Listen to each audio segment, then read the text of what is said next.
bọ̀bọ̀ ìtakù mi ní industry ẹ fẹ́ fi lé mi wọlé òun ni mo yẹ sáwá sọ́go láti sọ́go mo lọ Canada mo lọ America mo lọ London I tour everywhere I got it ó yànnà ẹwẹ́ ní jẹ́ ẹ̀fà lọ́wọ́ sókè o kò gbé yín tàbàyé mọ̀ ẹ gbé débẹ̀ ó jà yín kulẹ̀ kò sọ thank you Ọlámídé Bàdó tó bá jẹ́ pé ìṣe make I sign deal with you I go sign ẹ tẹ̀lẹ́nu ẹgbẹ́ producer P-Crime my producer jẹ́ kó produce fún mi mọ́ we no follow each other èmi àti P-Crime máa sọ̀rọ̀ rí tó wé producer su you collect my producer collect my promoter kò gba gidi wọ́n tún gba dancer lọ́wọ́ mi ọmọ tí mo train ọmọ Yukateco $10 wọ́n tún gbà lọ́wọ́ mi wọ́n fi promote album wọn ẹ̀ ń ṣe kí ṣe jọ̀gbẹ́ yìí ẹni tẹ́ ẹ̀ fún gan kò padà mọ́ lóore àwọn adé sì mọ́ lóore you only give me pass mo dẹ̀ mọ́ lóore mo fi débi mo àtúnàkárí ọlọ́ládé rí yẹ mo hùnàkárí orí adé pass yẹ wẹ́dà ló kò pass wẹ́ kò.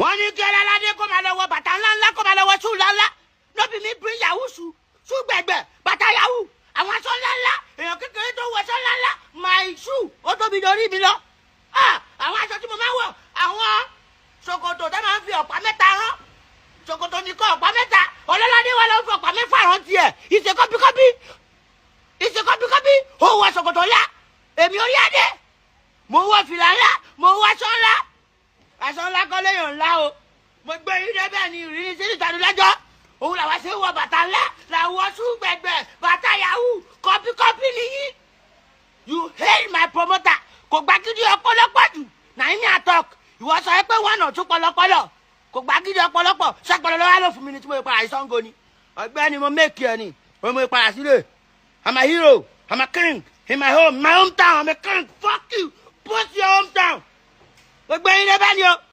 ẹ̀yin fáǹsì mi industry na copy na me dey promote crypto èmi ni mo máa promote àwọn ọmọ crypto ní àwọn BTC mo bàbá sẹ́dọ̀ ẹ wọ ọmọ bàbá olówó o ó ti rànjú mọ́ gomi o ó ti rànjú mọ́ kàn ní mi o ọmọ bàbá olówó náà kí okòkò bí ọkọ̀ ìwọ náà ti ta crypto owó bàbá ẹ ò tó ẹ ó tún lọ bàbá sẹ́dọ̀ lọ́wọ́ J-Plug oúnjẹ tí mo jẹ ó tún lọ gbàjẹ́ lọ́wọ́ mi ẹ kìlọ̀ fún you come my DM you come my life wọ́n àdé Atlanta ṣé ẹ gbọ́ you give me bad advice.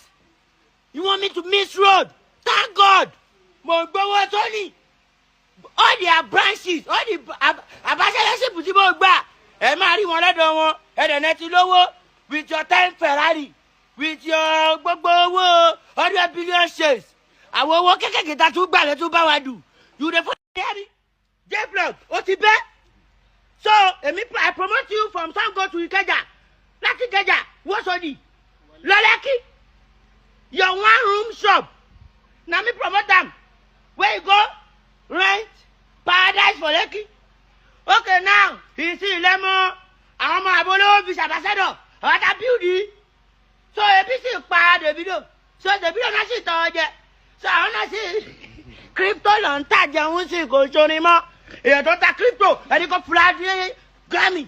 You sell crypto. Go and collect crypto award. I want to have crypto there.